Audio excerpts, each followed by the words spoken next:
Alors pour me présenter, moi je suis Séverin Marcambe, je suis l'ancien CEO de Lima. Lima, c'était une start-up de technologie qui développait une offre de cloud privé à la maison. Donc l'idée principale, c'était de vous faire un service équivalent à Dropbox, mais qui stockait les données chez vous.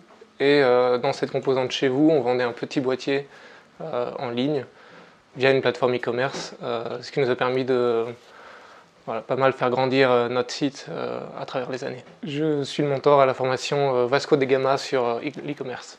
Alors Lima, Lima, il y a une longue histoire de lancement, mais effectivement on s'est fait connaître au début par un crowdfunding. Donc le principe, c'est qu'on n'avait pas vraiment d'argent de se lancer. Par contre, on avait besoin de payer une première production.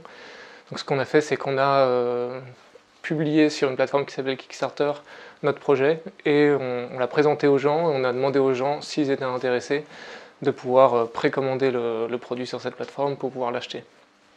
Donc c'est une démarche qui a vachement bien marché puisqu'on a lancé en 2013.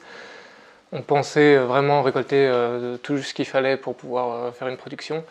Et en fait, ce qui s'est passé, c'est qu'on a récolté 1,2 million de dollars. On est devenu le 6e plus gros lancement sur Kickstarter en technologie dans le monde et le premier en Europe pour une start-up qui faisait des produits physiques.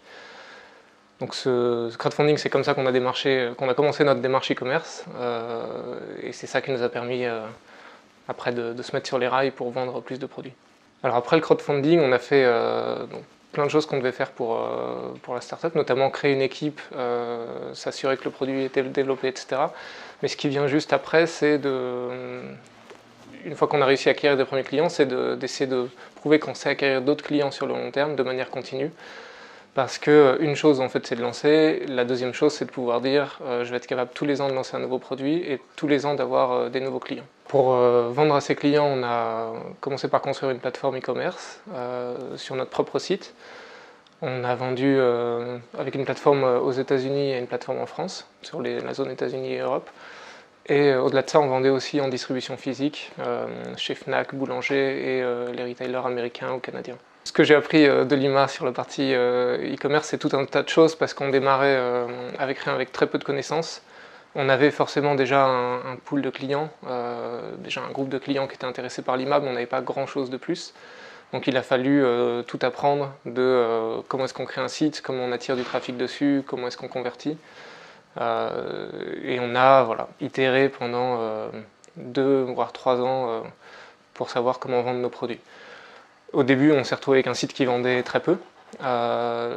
Ensuite, on a commencé à tester un peu des ads, des outils de conversion. On s'est retrouvé avec un site qui perdait de l'argent. Et puis, très vite, on a trouvé comment rendre notre acquisition e-commerce rentable, comment faire en sorte de pouvoir payer une publicité Facebook pour attirer des clients, pour faire en sorte que ces clients achètent sur notre site. Et ensuite, on a réussi aussi à fidéliser ces clients pour qu'ils reviennent l'année d'après. Au total, on a vendu à peu près 4 millions de dollars de produits sur notre site e-commerce. On a dépensé plus d'1 million sur Facebook de manière rentable, mis à part les premiers 20 000 euros qui étaient complètement pas rentables. Et on a appris des techniques qui nous paraissaient invraisemblables et qui nous ont permis de vendre nos produits quand on n'avait pas de stock, de pouvoir continuer à attirer des clients même si on n'était plus en capacité de les livrer. Et de pouvoir faire marcher la machine e-commerce sur un produit qui était un produit à usage unique et qui était fait pour que les clients n'aient pas d'abonnement à payer. Alors sur Lima, on a eu, en fait, sur ce cadre d'acquisition web, on a beaucoup itéré, et beaucoup itéré ça veut dire qu'il y a eu beaucoup d'échecs et beaucoup de répète et essaye encore.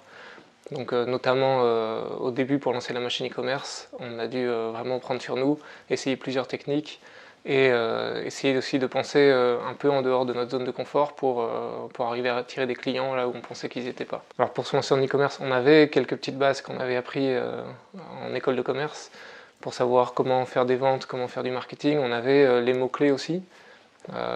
Aujourd'hui, quand vous lancez quelque chose en ligne, je pense que les gens qui vont regarder la formation le vivent en fait. On peut avoir pas mal d'éléments en ligne et on peut avoir pas mal d'informations sur comment faire un site e-commerce.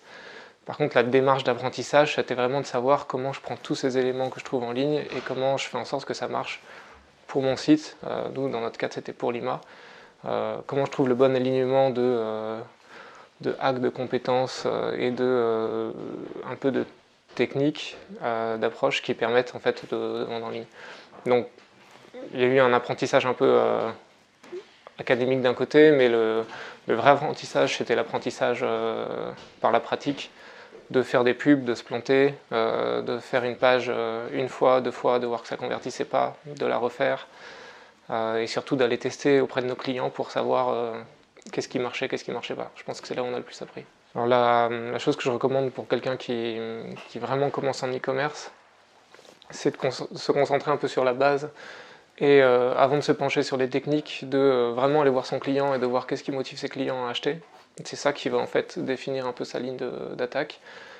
Et après, c'est beaucoup d'itérations, c'est beaucoup de tests, effectivement, de manière itérative de plusieurs choses. Donc il y a toute une étape découverte du client et toute une étape un peu de cycle d'itération sur laquelle ce qui est important c'est de persévérer, de ne pas se décourager et puis d'essayer des nouvelles choses. Alors chez Lima, les premières découvertes du client qu'on a faites, c'était au tout début avant le crowdfunding, parce qu'on était deux geeks à l'époque en train de lancer notre produit. Personne ne comprenait ce qu'on faisait. À l'époque, le cloud était roi, donc les gens disaient Dropbox c'est la vie, pourquoi vous vous lancez dans ce truc-là?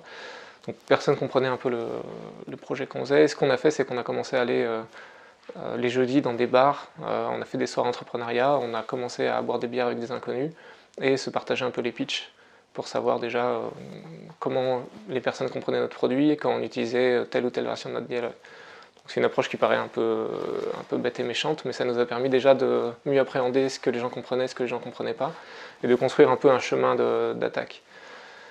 Ensuite, on a fait le crowdfunding. La démarche de crowdfunding, c'était de construire le produit avec des gens. Donc là-dessus, on a pris énormément de feedback de nos utilisateurs. En fait, la plupart de la démarche était en ligne, mais il faut savoir qu'on a fait énormément de rendez-vous physiques avec nos utilisateurs, de rendez-vous téléphoniques, pour savoir qu'est-ce qui marchait, qu'est-ce qui ne marchait pas. Si vous avez suivi Lima, vous pouvez voir qu'on a eu des moments où il y a eu des problèmes de communication, on a eu des moments où ça a très bien marché. Dans les deux cas, on est allé voir nos utilisateurs pour savoir pourquoi ça avait très bien marché ou pourquoi ça ne marchait pas du tout. Et c'est ça qui nous a permis un peu de guider notre démarche. Pour Lima, j'avais l'idée très tôt en fait, de ce que je voulais lancer. Mais effectivement, c'est en parlant aux utilisateurs que j'ai pu vraiment affiner cette idée-là et trouver l'espèce de niche dans mon idée qui allait remplir le besoin des utilisateurs avec le moins d'efforts possible. Donc on est passé d'un produit qui était assez complexe à réaliser à un produit beaucoup plus simple et beaucoup plus simple à comprendre du coup pour nos utilisateurs. Et cette démarche-là, on a réussi à la faire grâce aux gens qui nous disaient je comprends rien, ce truc-là ça marche pas, si tu présentes comme si ça marchera mieux, etc. Alors l'idée de faire un boîtier, c'est venu un peu de cette volonté de pouvoir mettre les données chez les gens plutôt que de les mettre dans le cloud. Donc c'était un peu la racine de notre idée. C'était de prouver aux gens en fait, qu'on pouvait mettre un serveur dans leur maison plutôt que de les mettre dans un data center. Ce qui paraît un peu bête pour quelqu'un qui n'est pas technophile, mais la finalité c'est de permettre aux gens de ne pas payer d'abonnement tous les mois pour pouvoir transférer des films de leur iPad à leur ordinateur, des choses comme ça. Donc l'idée du boîtier elle était vraiment à la racine. Après, le service en lui-même fait avec le boîtier, on l'a beaucoup travaillé pour le coup, avec les utilisateurs. En termes de formation, j'ai fait une école d'ingénieur en système embarqué et informatique. Et ensuite, j'ai fait un petit passage en école de commerce à l'ESCP, où j'ai fait un master d'entrepreneuriat. Donc, pour construire le produit au début, on s'est vraiment mis nous-mêmes. On s'est mis dans notre cave, on a codé jusqu'à qu'on ait le produit qui sorte, qui avance. Alors les trois conseils que je donnerais à quelqu'un qui veut se lancer en e-commerce, c'est d'abord de bien définir son projet, bien définir en fait pourquoi lancer. Si on lance quelque chose, généralement c'est qu'il y a quelque chose qui ne va pas autour de nous, c'est qu'il y a tous les autres sites e-commerce ont une offre qui est limitée peut-être, qui n'est pas assez bien présentée, qui n'est pas assez fournie. Il y a toujours une racine en fait de l'idée derrière un site e-commerce et c'est intéressant de s'y attacher. Donc il y a aussi des gens qui vont lancer uniquement pour se faire du cash, mais derrière En fait, cette démarche de se faire du cash, il faut chercher la niche de qu'est-ce que je peux apporter qui a pas sur le marché, qui va faire ma différence pour les utilisateurs. Donc mon premier conseil, c'est vraiment de s'attarder un peu sur cette démarche. Mon deuxième conseil, c'est de se lancer assez vite. Donc c'est ce qu'on va voir dans la formation Vasco de Gama. C'est très important de vendre très vite et je vois beaucoup de gens en fait qui se lancent en e-commerce qui passent des semaines, voire des mois à créer leur site, à voilà, payer pour tout un tas de ressources qui ne sont pas nécessaires pour se lancer. Et en fait, se lancer, ça vous permet justement d'avoir des feedbacks sur savoir est-ce que votre idée de projet e-commerce est valide, est-ce qu'elle intéresse des gens. Et donc on arrive sur mon troisième conseil. Mon troisième conseil, c'est vraiment d'essayer de prendre du feedback auprès des utilisateurs autour de vous sur votre projet e-commerce dès le début. Vous n'avez pas besoin de tout finaliser, vous avez juste besoin de présenter une idée, d'essayer de convaincre et de voir un peu si les gens deviennent rouge, jaune, bleu pour savoir s'ils aiment votre projet et si ça vaut le coup de se lancer ou pas. Lima, ça vient de se terminer et maintenant alors je fais plusieurs choses côté perso, mais je coach notamment des startups à l'ESCP pour les aider dans leur stratégie d'acquisition marketing et leur stratégie e-commerce, ou d'autres startups aussi sur le produit, dans une démarche vraiment de faire en sorte que leur produit soit centré utilisateur.